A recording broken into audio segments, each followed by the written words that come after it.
On this edition of Sightings, deep within Colorado's Black Forest, something is disturbing the solitude of Steve and Beth Lee's Rocky Mountain retreat. We came home and it was like the 4th of July in our living room and in our bedroom. A Sightings investigation provides some answers. Then, could this man have discovered proof of intelligent life on Mars? You realize how fantastic all this sounds. Yes. Laylee Hayslip knew that her brother's spirit would not be still until she found and buried his remains. Sightings goes to Vietnam, searching for the spirit of a restless warrior. There's further proof of a dramatic UFO encounter over Iran. It can be any technology to be like that is only UFO. And first there were crop circles. Now Sightings uncovers the mystery of the sand rings.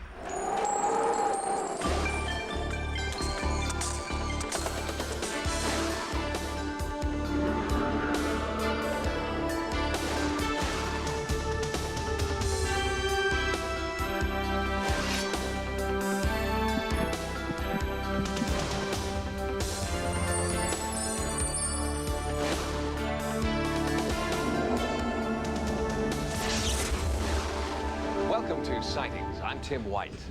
When the Lee family of Black Forest, Colorado contacted Sightings, it was their last resort. The Lees were exhausted, both emotionally and financially. They'd spent everything they had trying to cope with the terrifying haunting in their rustic mountain home. When Sightings saw photographs the Lees had taken of the supposed entity, an investigative team was quickly dispatched.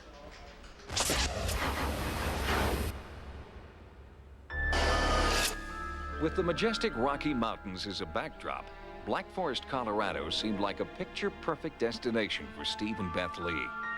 For 5 years, the Lees rented homes in the area until they decided this was the place they wanted to set down roots.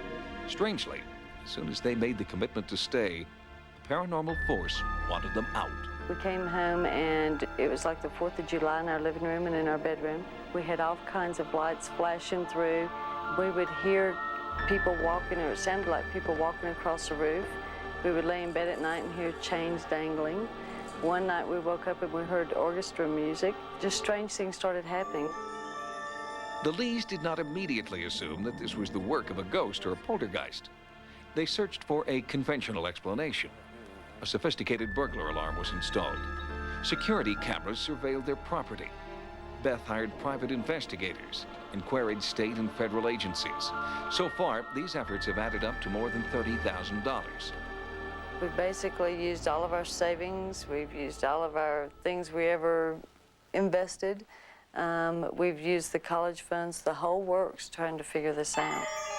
The Lees have been gathering an impressive body of evidence that some strange force is at work here.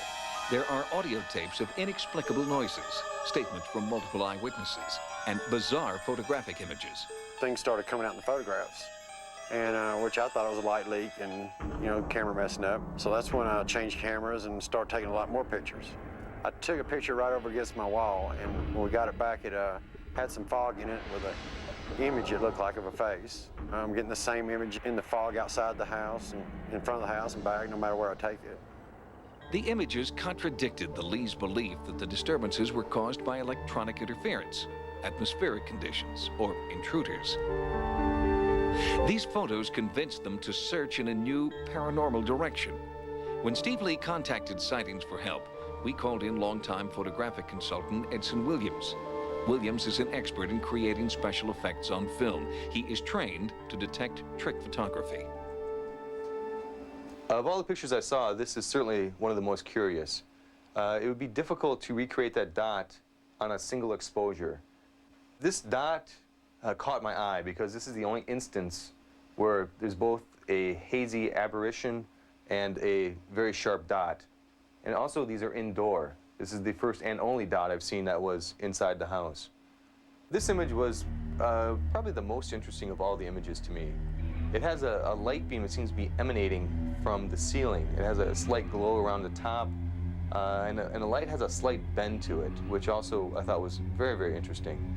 As it comes down, it gets a little thicker and has about a 5 or 6 degree bend midway through the beam. If this is not trick photography, what is it? Sightings offered to send an investigative team to Black Forest. I'm kind of at the point now where I have the best in the field saying, we don't know. And so that's why y'all are here, because we're kind of at the point now where, you know, if we have to accept it as paranormal, I guess we will. The investigation focuses on 3 areas where activity is most pronounced: an exterior wall adjacent to the Lee's satellite dish, the living room, and upstairs in the master bedroom. The Sightings team brings in multiple cameras and highly sensitive wireless microphones. A second crew hired by the Lees records our team so they can learn how to conduct follow-up investigations. Psychic Echo Bodine has been brought in to locate paranormal hotspots, which we will attempt to substantiate with a thermal imaging system. Any slight thermal changes the camera will see. We take the temperature information and convert it to color, and there's 256 different colors that we're displaying on the screen. Less than an hour into the investigation, unusual interference completely wipes out the team's audio system. It coincides with Echo Bodine's first psychic impressions of a threatening force. I sat down and I was trying to listen to him, and I became aware of several voices over here. And so I turned around, and there's a male spirit standing right there, right there. In the precise place where Echo is pointing, thermal imaging reveals an anomalous hotspot in the rafters. The heat reads as light blue, while the rest of the ceiling area reads in darker, cooler blues and pinks. He's responsible for the things that have happened, and he will continue to be responsible for the things that will continue to happen. He considers this to be his place, basically. A few minutes later, an unseen force pushes a heavy video camera off its sturdy tripod. What just happened with the camera? Well, the camera was set up here on the tripod. It was locked in, and all of a sudden, so you thought. It just took a header right off the tripod and landed on this light stand here and bent it. The camera is undamaged, and the investigation continues in Steve and Beth's bedroom. Here, Echo receives her strongest psychic impressions. What I'm feeling is this room is absolutely full of spirits.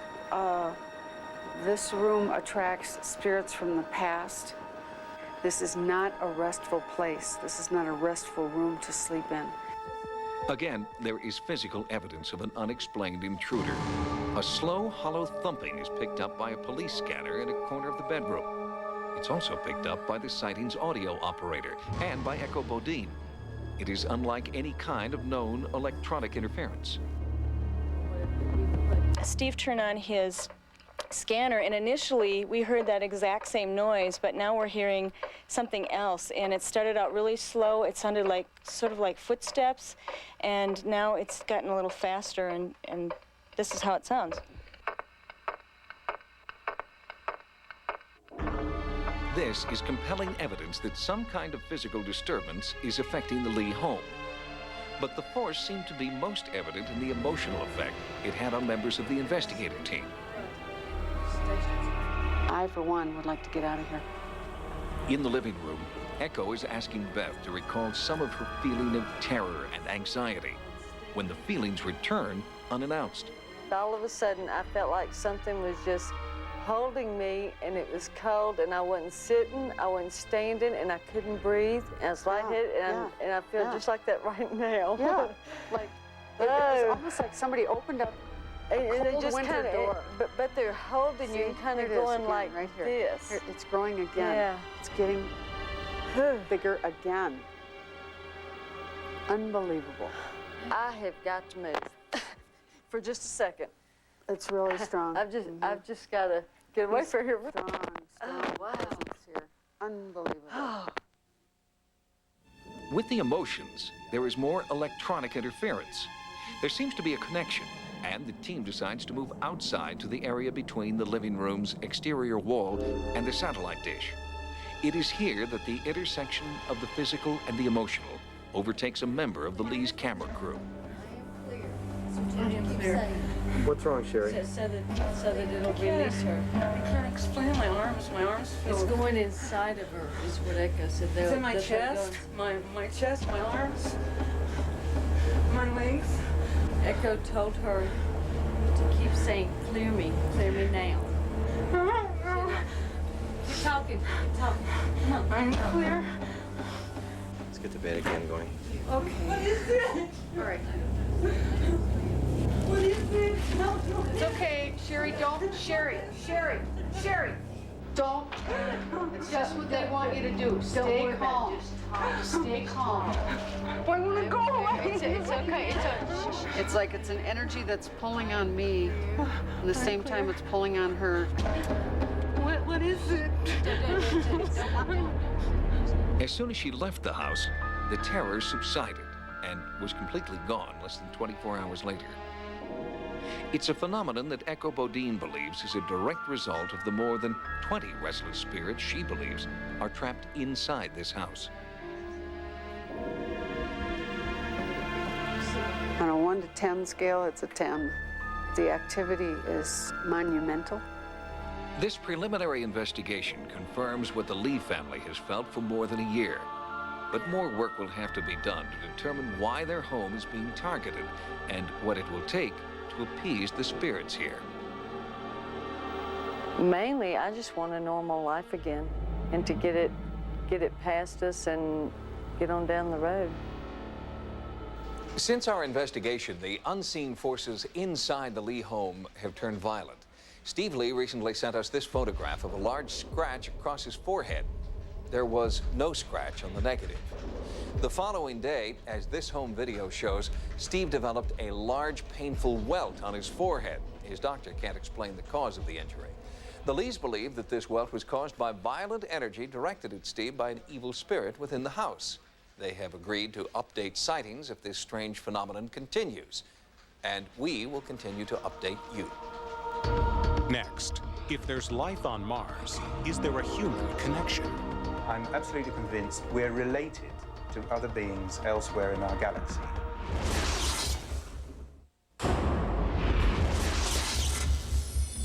There is, or was, life on Mars. This is the conclusion of many researchers who've studied NASA photographs of Mars transmitted by the Viking spacecraft. Several photographs show a face staring out into the cosmos. It seems impossible, but as correspondent Carla Wold reports, there are clues here on Earth that add an intriguing new dimension to the face on Mars.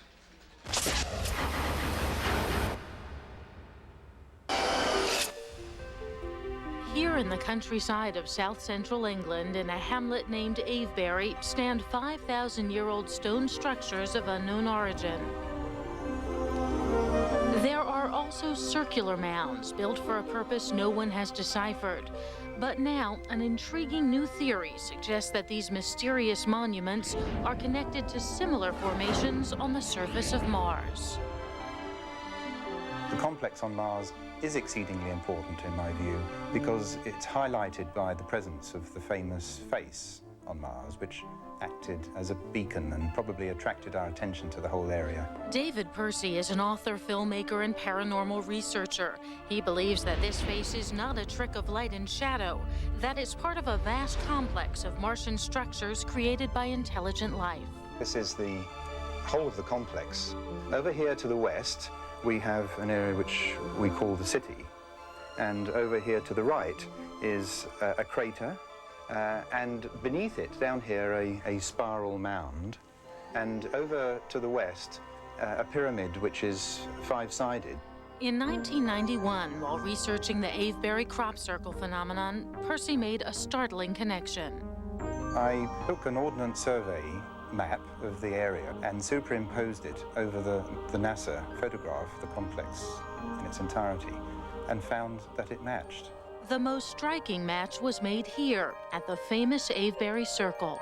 It's about 1/4 mile in diameter, and around about 5,000 years ago, they shifted approximately 4 million cubic feet of material. One would want to ask why. My hypothesis is that this is a copy of the crater on Mars. That's a big stretch for a lot of people to believe that this is the duplicate of something on Mars. Sure. How do you get there? Well, this isn't the only item that we're dealing with here. We have just a short distance away Silbury Hill, It's the same relative size as a spiral mound on Mars and is the same relative distance to the crater. It would have taken about 700 people 10 years to build this. It was equivalent in effort to putting a man on the moon in the 60s. Avebury Circle and Silbury Hill do bear an uncanny resemblance to their counterparts on Mars. But I found some of Percy's other theories harder to accept. David, I have to tell you that this, to me, looks like an ordinary country path. Yes, I agree with you. It is, in fact, an ordinary country path, but it happens to be the analogue of the top ridge of the pyramids in the city on Mars. But if you really want to see something, don't you think you'll see it? I mean, can't you be making things because you want it to fit your theory? Yes, of course that can be done, and the people who look at this information have to see for themselves. You've got to explain, for instance, why that crater is positioned exactly where it is on this planet. It isn't at a random place. It is a very accurately measured point between the North Pole and the equator. If you draw a line from the wall down to the south to the spiral mound, and then up again to that tetrahedral rim pyramid, you get just under 19.5 degrees. If you do exactly the same thing at Avebury, you get precisely the same measurement. You cannot get such a correspondence just by wishful thinking. How do you think it was created? Who do you think created it, and why? Clearly, this complex on Mars that we're talking about was built by intelligent beings who went to Mars and built the complex because they were working on a project. And this project, in my view, concerned the emerging beings on this planet. Percy believes that the extraterrestrials came to Avebury centuries ago to change the course of human evolution, and they conducted experiments in genetic engineering. I believe they constructed the complex to undertake a genetic project that concerned the emerging beings on this planet. And I believe that that spot marks the birthplace of human beings, Cro-Magnon man. Percy has found an unlikely ally for his bizarre theory in evolutionary researcher Stan Gooch. They have concentrated on the chain of human development, which made an unexpected and unexplained leap from Neanderthal man, who appears more ape-like, to Cro-Magnon man, who appears more human. How do evolutionists explain that? Well, they don't. They just drop the subject. They say, well, we'll find the home site of Cro-Magnon man one day, and it doesn't really matter. They just brush it aside. What do you think of David's theory, that in fact it was genetic interference from extraterrestrials that explains this? I think the extraterrestrial theory is more likely than any, because why have we not found the home sites where Cro-Magnon evolved over periods of millions of years? That's what's required. Why would extraterrestrials on Mars be concerned with our development down here? Because they have always been concerned with our development. I'm absolutely convinced we're related to other beings elsewhere in our galaxy, and indeed in other galaxies too. You realize how fantastic all this sounds? Yes. Do you worry that people will think you're crazy?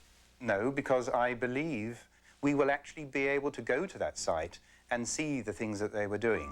I predict that when we go there, we will find out a lot more that will corroborate this unfolding story.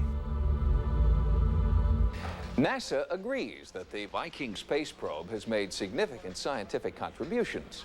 However, they steadfastly maintain that proof of life on Mars is not one of them. Next, what's behind Oregon's mysterious sand rings? I believe that there are non-physical, non-terrestrial intelligence. And who's watching for killer comets?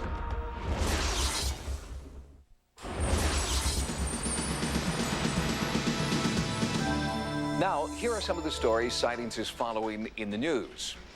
World-renowned alien abduction expert Dr. John Mack is facing serious charges from some of his colleagues at Harvard. They want him out.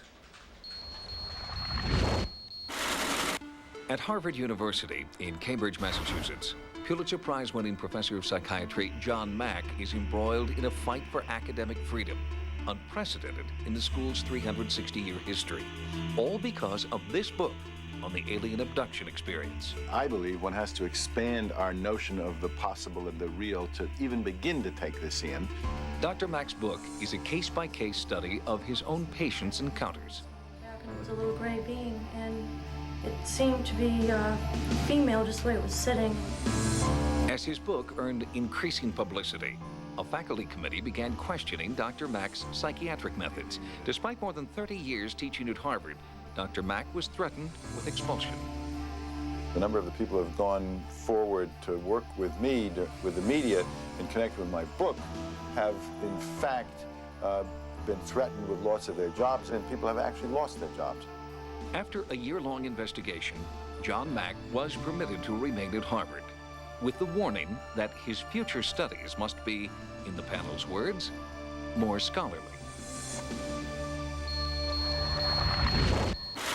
Our island in space, our Earth, is threatened by giant chunks of galactic debris hurtling blindly through space. When the Shoemaker-Levy comet crashed into Jupiter in 1994, it was Earth's wake-up call. A congressional task force was formed to monitor the potential danger to our planet. But recently, the task force was disbanded. In a special issue of Astronomy magazine, editor Robert Burnham warns that this means there are now more people working behind the counter of one fast food restaurant than there are watching the entire cosmos for signs of impending disaster. The threat is real. Comets and asteroids have hit the Earth before. Craters range in size from just a few feet to over 5,000 square miles. According to Astronomy magazine, NASA researchers believe there are over 1,000 near-Earth objects large enough to cause a global cataclysm if they hit. However, fewer than 10% of them have actually been discovered. So the next time you go to your favorite fast food joint, count the number of people behind the counter. Then remember that your lunch order is getting more attention than target Earth. Along the rugged Oregon coastline, in this inaccessible cove, someone or something has left a calling card. And the message is strikingly similar to the one left in crop fields worldwide. But instead of corn or wheat, this message is written in the sand. Who the circle makers are, I believe that they're a non-physical, non-terrestrial, very high-order intelligence. Ilis is the national coordinator of the Center for Crop Circle Studies U.S. network. She has investigated dozens of inexplicable formations in farmers' fields throughout North America and has found a strong connection between crop circles and sightings of UFOs. In Hunk Point, Oregon, the formation of the sand circle was also connected to a UFO sighting. This is the first time that we've ever had sand rings.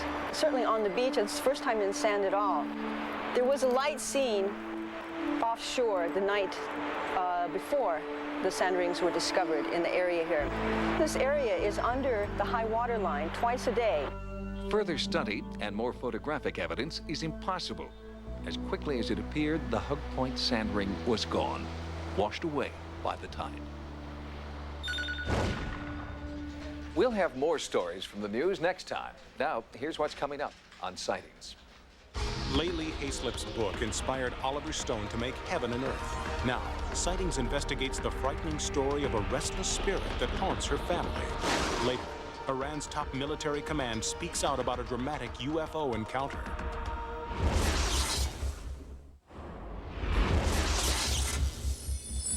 In 1992, when Layli Hayslip returned to Vietnam after 20 years in the United States, it was as a technical advisor to director Oliver Stone. He was making Heaven and Earth, the true story of Layli's coming of age during the Vietnam War. As Layli watched her past unfold in front of the camera, it seemed strange paranormal forces were at work behind the scenes.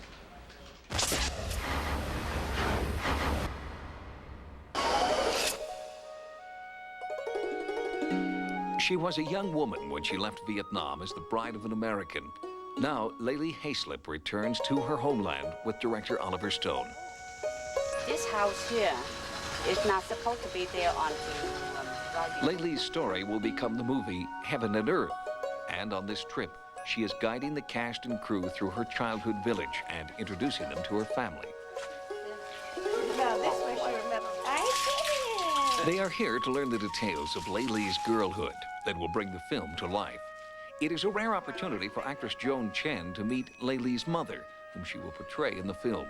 But another family member is conspicuously absent.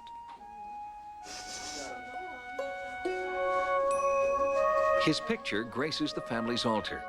Offerings and prayers to him, the traditional Vietnamese rituals for honoring the dead, are performed regularly. The rituals are carried out despite the fact that no one in the family knows how Lei Li's younger brother, Sauban, died or where his body can be found.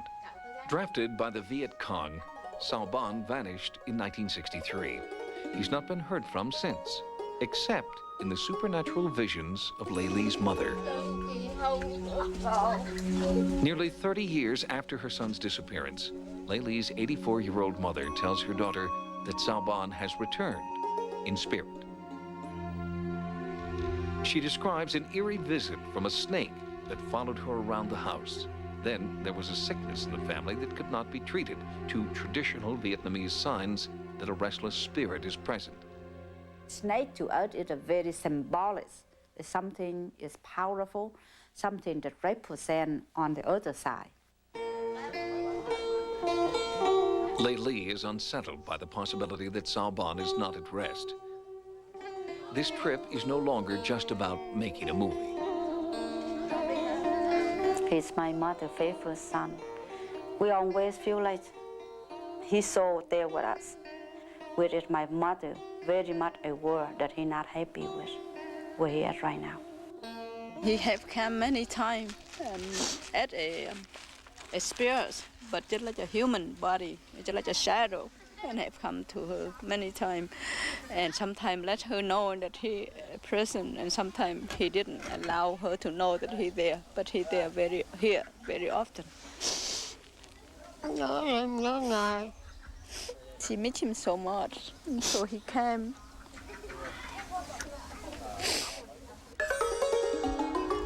A proper burial in the family plot is essential if a spirit is to truly be put to rest. But Sauban cannot be put to rest until his body is found. The Vietnamese government has never contacted the family. Sauban is just one of the nameless, faceless dead labeled missing in action and forgotten by the Viet Cong. The possibility that he met with a violent end is inevitable and has serious implications for the family who survives him. In the traditional Vietnamese worldview, if someone dies a violent death, then they become an unhappy spirit, and they can roam the earth forever. Karen Fugelstad is a cultural anthropologist at Cabrillo College in Santa Cruz, California. She specializes in Vietnamese spirit lore. Upon death, the most important thing to become is an ancestor. But if someone is not taken care of in the afterlife, or if they've died a violent or very traumatic or a young death, then they can't really become an ancestor. They wander around the earth as a spirit. Spirits possess living people if they're not taken care of in their afterlife. The family believes their mother's recent illness is evidence of a spirit possession.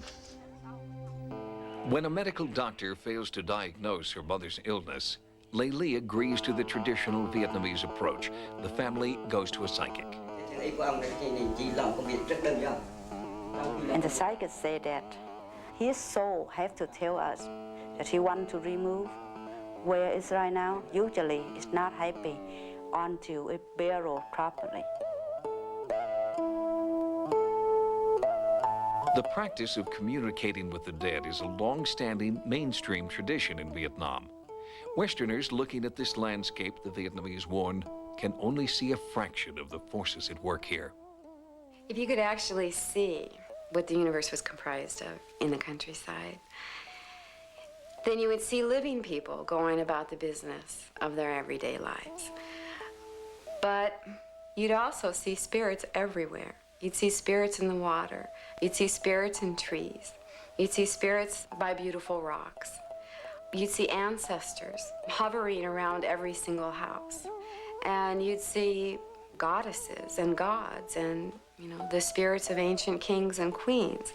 The countryside would just be, an amazing thing. You'd see spirits everywhere. To help the earthbound see this full picture, psychics are an important part of every peasant community. Surprisingly, the psychic in Lei Li's village tells her that there are 2 family members who must be found and put to rest, her brother Sauban and a female cousin who also disappeared during the war. He proposes finding both. The search begins the next morning. An hour outside of Da Nang, The psychic leads the family to a spot where he believes Laylee's cousin was raped and murdered 30 years ago. This man is believed to be a wizard. He uses divining rods to determine where the remains will be found. Family and friends dig into the soft earth until the wizard instructs them to stop. The psychic determines that these are the remains of Laylee's cousin and instructs the family to take them back home for burial. At sunset, the remains are buried in the family plot. Sticks of incense are lighted and prayers of thanksgiving are offered. The family is filled with a great sense of inner peace. He's very grateful that helped him to relocate his sister. To him, he's very happy now. At least he have a peace of mind. Without our help, he don't know when it's gonna happen. But it happened today, and now it's over. A storm is brewing, as if to remind the family that there is still a restless spirit among them. The following day, the family accompanies the psychic on a longer, more difficult journey into the past. They hope this road will lead to the remains, both earthly and spiritual, of their beloved Sauban. Although no tangible remains of Laylee's cousin were found, the family believes her essence was clinging to the soil and rock the psychic instructed them to take home. Laylee knew that her brother's remains might be found in the same way, but after 20 years of living in the West, she secretly hoped they might find something more. Next. I have a high hope to come here, find my brother remain. Dramatic new information brings Laylee a step closer to finding her brother's remains.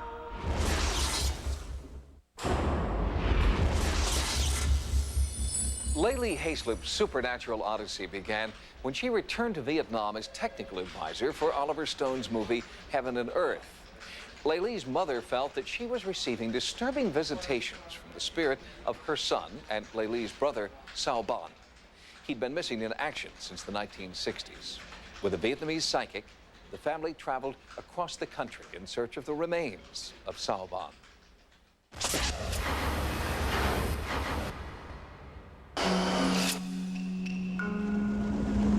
It is a difficult journey over unmapped roads, across unnamed rivers, and deep into the Vietnamese countryside, where Viet Cong casualties were known to be very high.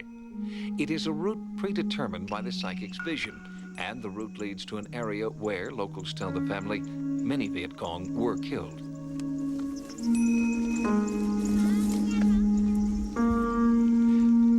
Again, the psychic determines that spirit remains will be found here, and the wizard defines their exact location. The family begins to dig.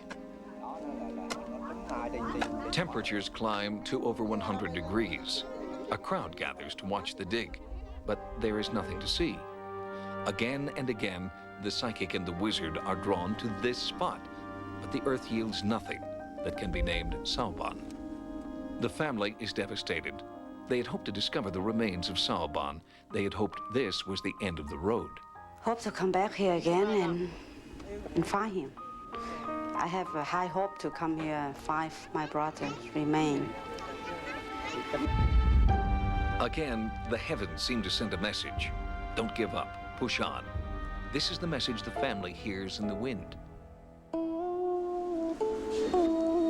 Back in Da Nang, the family turns to a different kind of spiritual intermediary, a man who claims that he is the medium for an ancient Vietnamese queen. In a trance state, the medium speaks with the voice of an old woman, a voice many people believe is coming directly from the spirit world. But just as Laylee begins asking about her brother, the session comes to an abrupt end. The local police are upset by the presence of a camera crew and arrest the medium. The family is frustrated once again. Laylee's first trip home ends with tears. She must return to the United States before she completes the task ordained by tradition. There's no doubt Vietnam's full of unhappy souls. I think because Sao died during war, because he died a violent death, the place where he was killed would be a negative place, a place full of terrible feelings, and a place full of horror. It would be much more comforting, both to Sal and to his mother, if he was buried near the family. That would be much more comforting. It would be a much more secure place, and would be associated with all of those, wonderful feelings that people have about home and their family. Was Salban doomed to roam the earth, forever a restless spirit? 2 months after her return home, Leili received an encouraging message from Da Nang. Local officials had heard about the failed search for Salban's remains. It inspired them to search old war records that had been locked away for more than 25 years. Would the government behind us, and they go back to the records, it's old piece of paper. It's almost rotten. And they found that my brother's birth certificate, the day he joined the army, and the day he was killed. And dig back up and bring it out to prove it. The authorities also found an eyewitness to Salban's death, the Viet Cong doctor who signed the death certificate. Encouraged, Leili returns to meet the doctor, and he leads the family to the same area the psychic had led them before. He found the place that the bloodshed. That is when he was wounded. So the psychic, he not 100% correct with the remains, but 50% correct. The psychic apparently led them to the spot where Salban was wounded. The doctor leads them to the spot where he last saw the body of Leili's brother. The doctor takes the family up a treacherous, overgrown mountain path to a cave. The Viet Cong had a makeshift hospital here. This is where many wounded soldiers were taken to recover, or to die. This is where the doctor buried Salban. This time, the remains are not ambiguous. Human bones are found.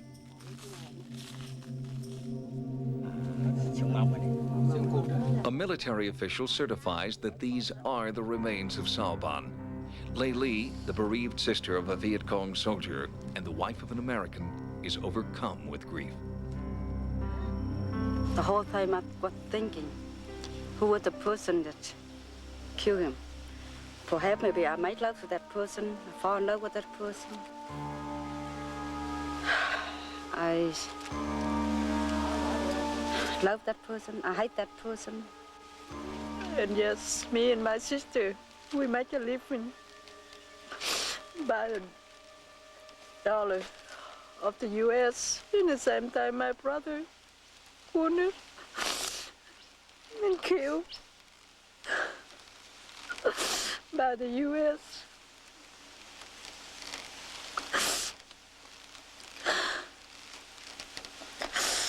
Just so unfair.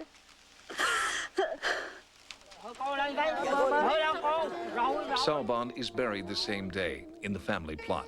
His mother collapses at the graveside. Her son had finally come home. Sometimes I have questions that is maybe somebody else remain and not my brother. If in that case, then we be haunted by my brother and haunted by the person removed. It's still very peaceful with everything, so it should remain. It's no question, it's no doubt.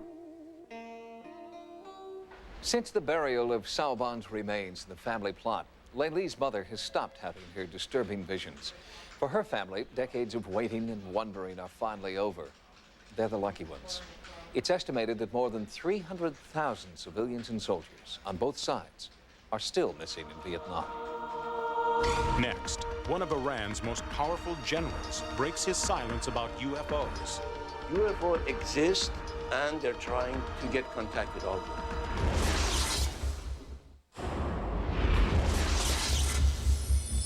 Sightings recently reported on a 1976 confrontation between the Iranian military and a UFO. Well, since that report, 2 new witnesses have come forward to describe their roles in the historic event. After 20 years of silence, the former deputy commander and a lieutenant general in the Imperial Iranian Air Force are finally speaking out.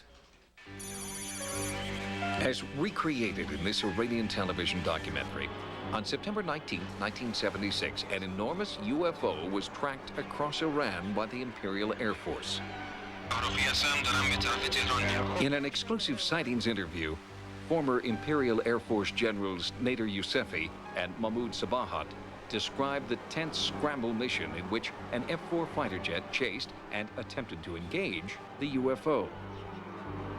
Now, for the first time in nearly 20 years, General Amir Kamyabipur, the second highest ranking officer in the Shah's Imperial Air Force, and his deputy commander, General Abdullah Azerbaijan, spoke exclusively to Sightings about what they believe happened on that historic night in 1976. I had a statement from the pilots, I had statement from General Yousefi and also control tower. And having those calls from a civilian around the town, I was convinced that was a UFO. So this is how we went into investigation. As far as my experience is concerned, it can be American airplane, it can be Russian, it can be any technology to be like that, except some super technology, which is only UFO. General Azerbaijan conducted a thorough investigation into the bizarre events of September 19th. He sent his report to the Shah's military liaison and to Iran's U.S. military advisors. For the first time, he reveals what he told the U.S. military. The highlight of the information that we gave to the U.S. government was, number one, we told them that the high rate of crime and high rate of extradition that we saw from the UFO was something which was not existed those days. Number two, this jamming capability to jam at such a wide range of frequencies. Only a few government documents related to this incident have been declassified, but independent data corroborating Azerbaijan's account have been uncovered. A United States reconnaissance satellite was monitoring the skies over Iran on September 19, 1976, and recorded the movement of an unidentified flying object. Sightings has learned that the top-secret notation 238 scans indicates that the UFO event lasted more than an hour. The meaning of possible SR is still classified. I don't have any doubt about UFO. UFO exist, and they're trying to find some way to get contact with our world. That is my feeling, and I am positive. Important information about the Iranian UFO incident may be found in military files in Tehran.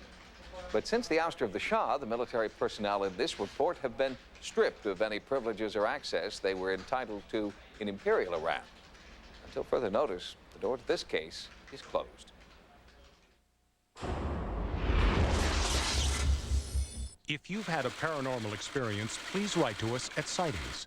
Sightings can also be contacted at America Online at keyword Sightings. At the Sightings Forum, download images, sounds, and QuickTime clips. Also, join us daily in our chat room, live on AOL. Until next time, remember, no mystery is closed to an open mind. For Sightings, I'm Tim White. Next on Sci-Fi, Dark Shadows.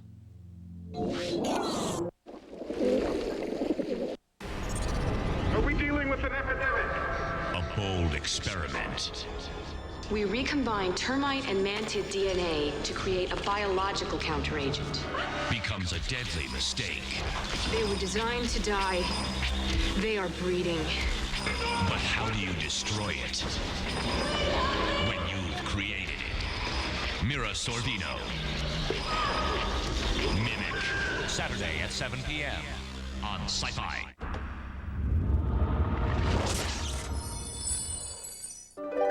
Thank you.